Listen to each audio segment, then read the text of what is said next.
Večeras nas očekuje prva polufinalna emisija šoa Nikad nije kasno. Ekipa Grand Online nalazi se ispred Grandovog studija u kom se trenutno vrše poslednje pripreme pred polufinale.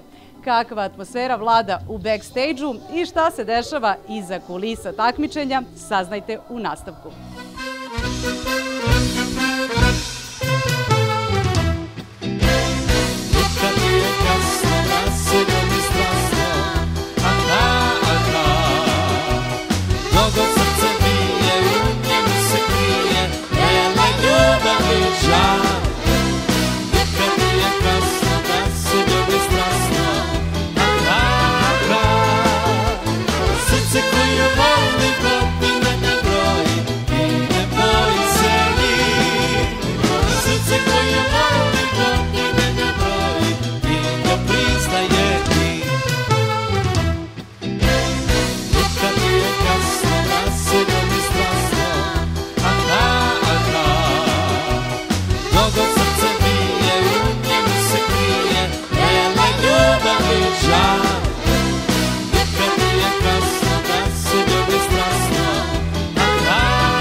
Gledajte večeras, Nikad nije kasno